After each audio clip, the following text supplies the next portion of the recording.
ဆုတောင်းတွေပြည့်ကျင်တဲ့ကြံစီခြင်းတွေအောင်မြင်ခြင်းနဲ့ဆိုရင်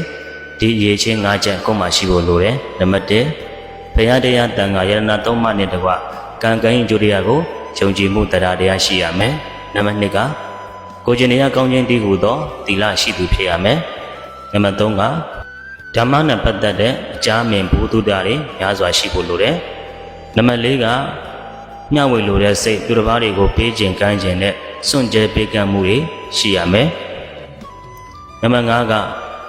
ပညာလို့ခေါ်တဲ့အမှားအမှန်အကောင်းဆိုအကြောင်းကျိုးတွေကိုနားလည်တတ်တဲ့ပညာဝိပဿနာဉာဏ်ပညာတွေရှိဖို့လိုတယ်တရားရဲ့သီလရဲ့တုတ္တရဲ့စာကရဲ့ပညာရဲ့ဒီအရေးချင်း၅ချက်ကိုသူတော်ကောင်းဥစ္စာတရား၅ပါးလို့လည်းခေါ်ရတယ်ဒီသူတော်ကောင်းဥစ္စာတရား၅ပါးရှိတဲ့ပုဂ္ဂိုလ်ဟာ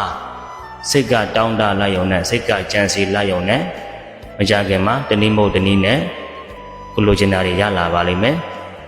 ဆုတောင်းတွေလည်းပြည့်လာပါလိမ့်မယ်ဒါကြောင့်ဆုတောင်းတွေပြည့်ခြင်းနဲ့ကြံစီခြင်းတွေအောင်မြင်ခြင်းနဲ့ဆိုရင်အခုပြောပြတဲ့သူတော်ကောင်းဥစ္စာတရား၅ပါးဖြစ်တဲ့တရားသီလတုတ္တစာကပညာလို့ခေါ်တဲ့ဒီရည်ချင်း၅ချက်ကိုမှရှိဖို့လိုပါတယ်ဒီရည်ချင်း၅ချက်ကိုမှရှိလာပြီဆိုရင်ဆုတောင်းတွေပြည့်လာပါလိမ့်မယ်ကြံစီမှုတွေမကြခင်မှာအောင်မြင်လာပါလိမ့်မယ်